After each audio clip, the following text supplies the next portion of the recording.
FBS student obviously varies depending on course. However, in first year there's actually a lot of modules which overlap into different courses. So for example, people doing biology may do a module that people from biological sciences also are doing, or people from microbiology may also do a similar module to people from physiology. So basically first year is just a time for everyone to gain a similar level of understanding, regardless of what you've learned at A level or any other courses you've done prior to coming to university.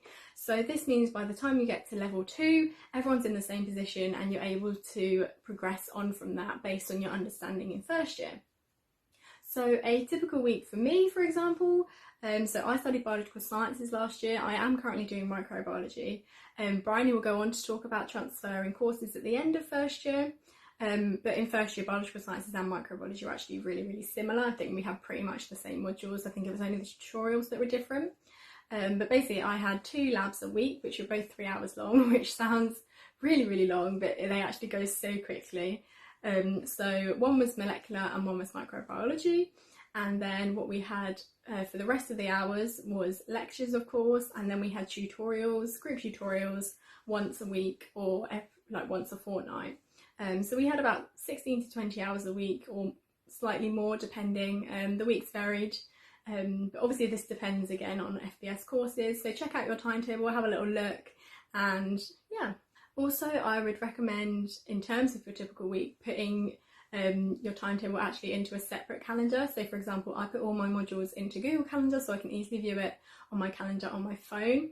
And this also means that you can add in your other activities, so whether it's meeting friends or, I don't know, playing hockey or going to the gym. So it's just easy to set out your days with that calendar clearly into your phone or your laptop. So in terms of preparing for university and before your lectures start, I've had some people ask this question and say, do I need to go over A-level content? Do I need to read new things? Do I need to buy books and things like that? But basically what I'd recommend is going onto your modules and sort of having a look at the lecture outlines. Usually there'll be a list of the content, and basically just have a read around, go online, Google some things.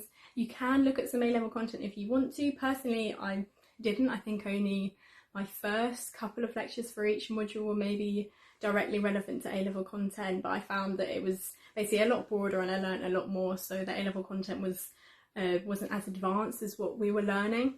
And also I'd recommend going and having a look and see if you can find deals on textbook and things like that. I personally didn't buy any physical textbooks because they are really expensive. A lot of the time they're available in the library, so definitely check if they're there.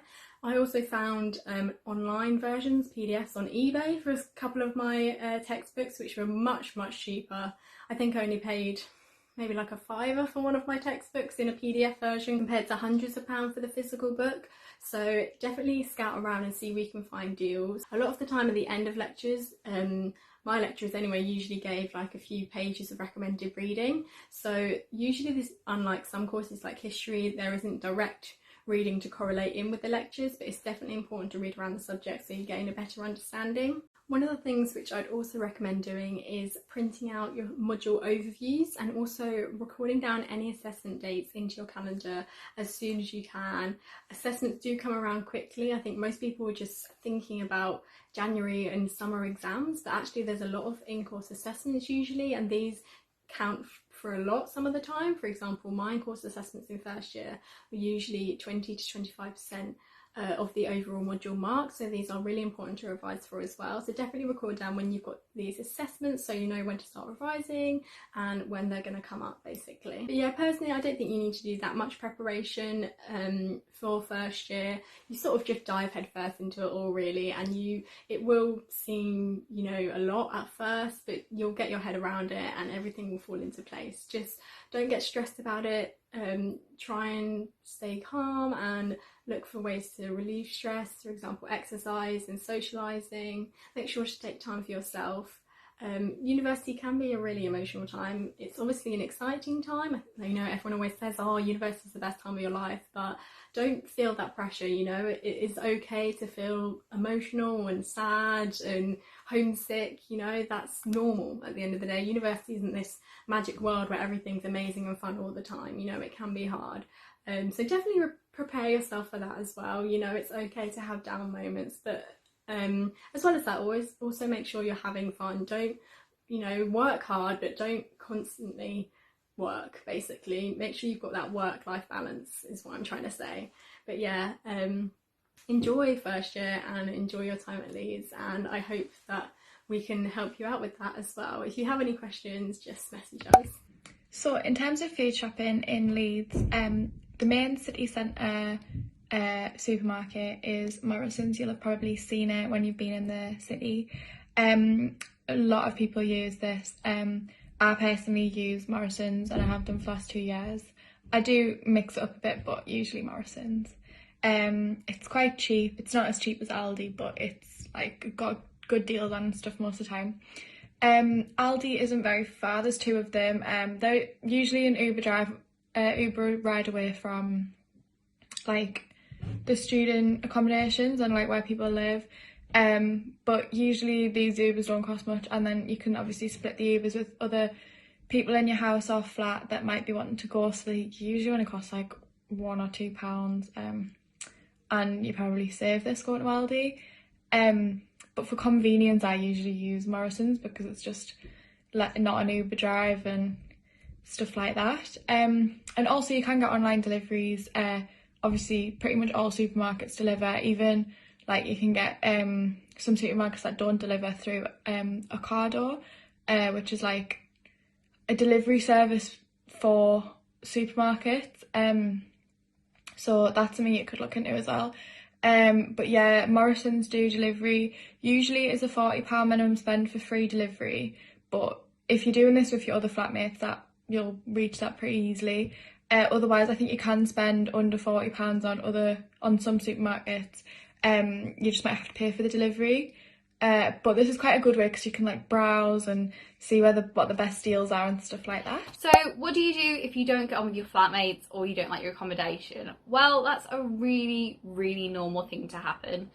I think a lot of people actually don't end up becoming, best friends with their flatmates, and that's completely normal. So don't worry, there's definitely things you can do about it. So if it's, the case that you don't necessarily get along with them, but it's not that you dislike them or anything, there's no problems there, but they're not your best friends, that's absolutely fine. Don't worry, you can always make friends, on your course or in societies and stuff, and actually it might push you to make friends there. So it can work out to benefit you in the long run. But if you don't like your flatmates and it's a big problem, don't worry, you can also do something about that. So I'd say go speak to your warden. That's probably the easiest thing to do. You can just email them and just say, you want to speak about your flat, and just let them know that you don't really get on with them. Explain what's happened, if anything has happened, and why you're really not getting along with them. And they'll normally direct you to moving. So you can either move your flat or like your accommodation, or, well, I mean, that's the only 2 places you can move, but you can move to one of those 2, or they might try and brainstorm with you ways that you could try and fix what's happened. But if you're in that position, you probably aren't at the point where you want to fix things, which is completely fine. And don't feel bad for moving or wanting to move. Like, if that's what's happened, that's what's happened, especially with like COVID going around and stuff, and you're gonna have to spend a lot of time with them. It's okay if you don't get along with them, don't worry, okay? It's fine. So yeah, just to recap, you can speak to your warden if you really, really don't get on with them, and you'll probably be told you can move, which is a pretty good option. Or you just kind of have to like brush it off and deal with it. If it's not that big of a deal, don't worry, it's not actually that long. You'll be surprised how quick the weeks go by. And yeah, you can always spend your time like doing work, probably make you work harder. So yeah, don't worry, it's fine. So if it gets a few weeks or maybe even a few months into the year and you decide that you don't really like your programme, or it wasn't quite what you were expecting, it's not the end of the world. A lot of people actually have the option to transfer onto a different programme. This is something that usually happens within the same school, so from biology to ecology within the school of biology. But sometimes you can transfer into another one, so from biology to microbiology, for example. We are going to make a video about this in the near future, hopefully, because 2 of us actually transferred ourselves. But as a short explanation, Keep your personal tutor updated about your thoughts and feelings. They should be able to tell you if the programme you're looking at is available to transfer onto, and if they don't, they can point you in the right direction of where to find out. Do your research, so use the programme catalogue online to look at which modules are available to you on your current programme and how that might change if you transfer. You should have, after a few weeks, you should have an idea about what you're interested in and what kind of workloads you want. So it could be exams or essays, that kind of thing. And you can see if you think you prefer the other modules. Speak to the programme leader of the programme you wish to transfer onto. Sometimes there might not be enough spaces left because they can only take a certain number of students on, but more often than not, there's usually a couple of spaces left over. And once you've made your decision, all you have to do is fill in a form. That's it. It's not as complicated as you might think it is. Usually we would go to the FBS office and just ask for a programme transfer form. They give it to you, you get it signed, and they process it for you. It should work a little differently this year because the office is closed, but I'm sure the process is just as easy. We'll find out. So if you feel like you need support during the year, a lot of people do. Don't feel alone, you're not the only one. If that support is to do with your academic work, your first point of call should be your personal tutor. They can answer most of your questions the majority of the time because it is their area of study. Maybe they can just talk you through something you don't understand, but if it's more serious or something that they're not used to, they can usually give you a contact for someone that might know more about the subject, or at least give you some direction.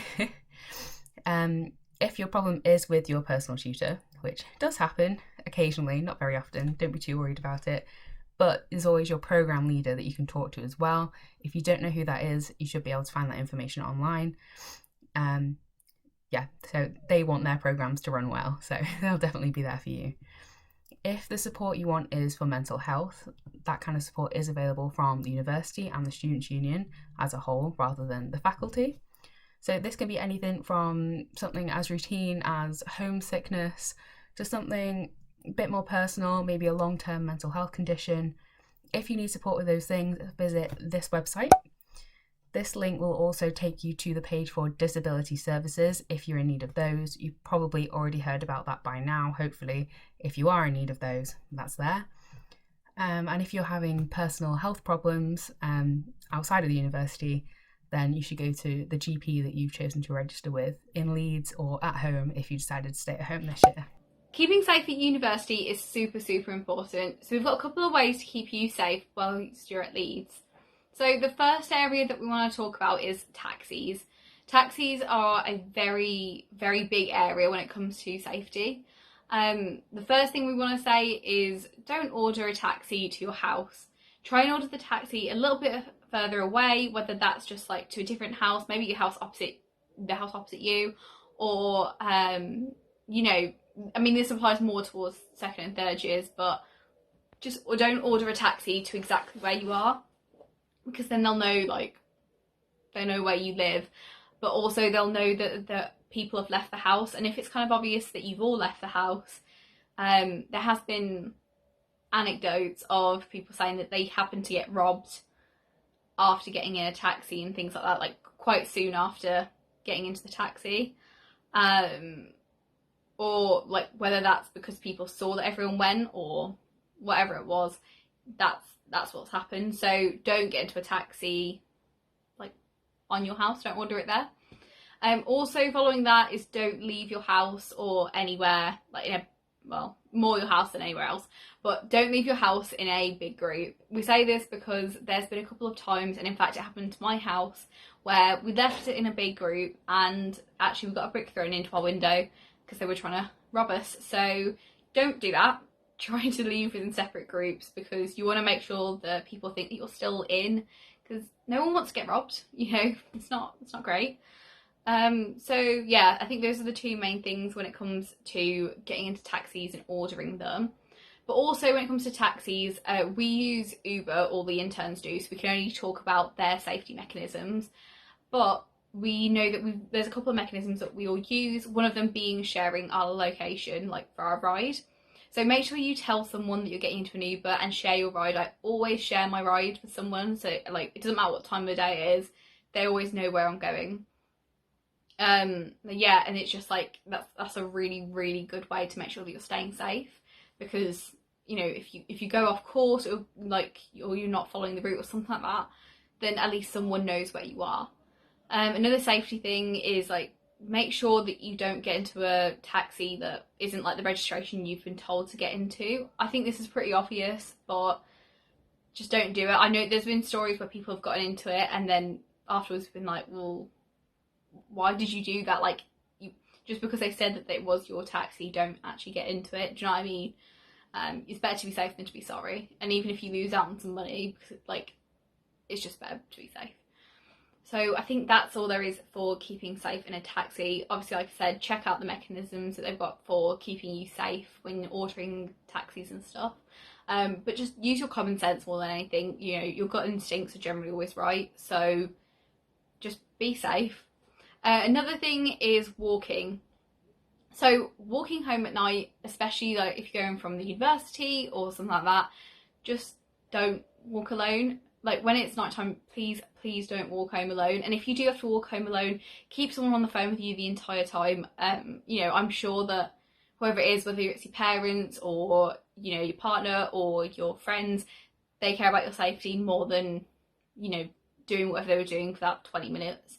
So just like stay on the phone to them, and that generally helps people to feel safer. And also, if anyone sees you, you know, on your phone, they're less likely to, you know, you're less likely to get into trouble. Also, you know, I'd say, like, coming from the other point of view, don't let someone walk home alone. So during freshers, actually it was on my first day of being in Leeds, I went to the club with my flat, and I forgot my ID at home. So, well, not at home, but like at my flat. So I was like, oh no, what do? I told my flatmate, and they said, oh, go home, go get it and come back. So I had to walk home by myself, like, it's about midnight, I think it was. And I was so scared. I had a panic attack in the end because I had no idea where I was going. I hadn't even really been into cities, you know, especially not late at night. So I had a massive panic, and yeah, I basically ran home. But I did get lost, which didn't help either, and I got lost down a dark alley. I don't know how that happened, but yeah, don't leave someone to walk home by themselves. Please don't do that, because as someone who's experienced that, especially during Freshers Week, like, it was such a horrible experience. I just, like, please don't let people walk home by themselves. You know, just be like a nice human, and just, even if it means you miss out on something, don't let them walk home by themselves. So yeah, those are our main ways of keeping safe. Just make sure, you know, you use your common sense. Like I said, for taxis, with everything, use your common sense. Keep to well-lit paths. Don't walk through Hyde Park at night. That's a big thing. Yeah, a lot of people say that, don't walk home by yourself, like, at night, whether you're in a group or by yourself, just don't walk through it. Yeah, and just make sure people know where you are, and all that.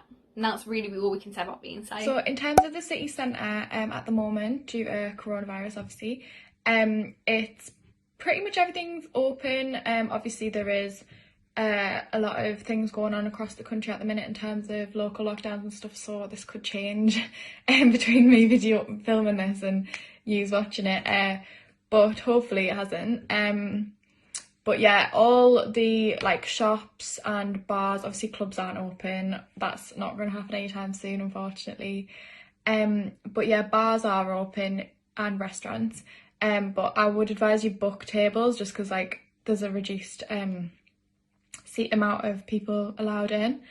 And in terms of like the safety and stuff, there is sanitizer all over the city, inside Trinity, inside shops, and also you need to wear masks inside all shops, and you need to wear masks inside Trinity Shopping Centre, all shopping centres across the city, so like the Victoria Quarter, everywhere requires you to wear a mask. I think that's everything that has really changed in the city.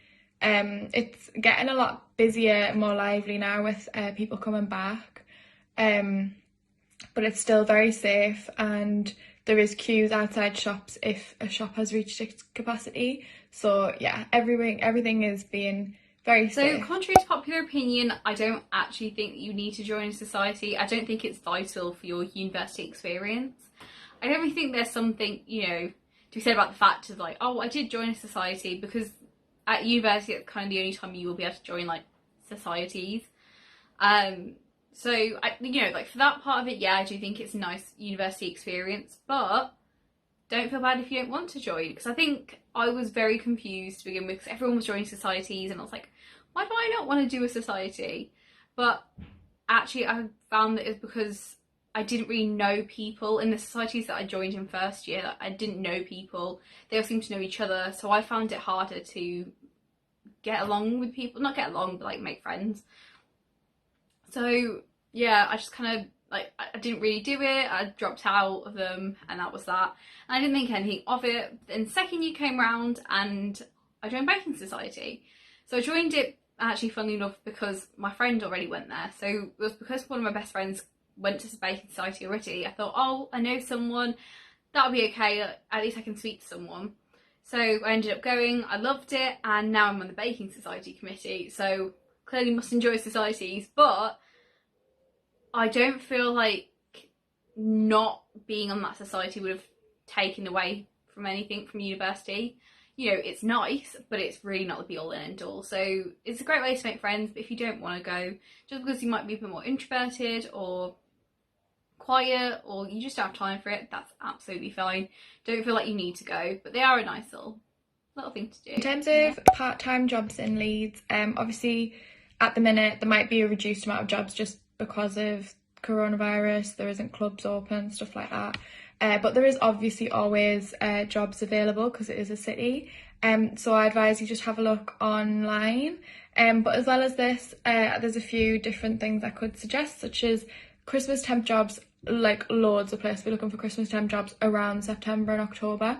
So have a look online, but you could go in. But I think most places do just ask you to apply online. There's a lot of events companies that do like things for the football stadium and like different events. I don't know how much they'll be doing at the minute with coronavirus, but if you get in touch with some of them, I think there's one called ARC. So yeah.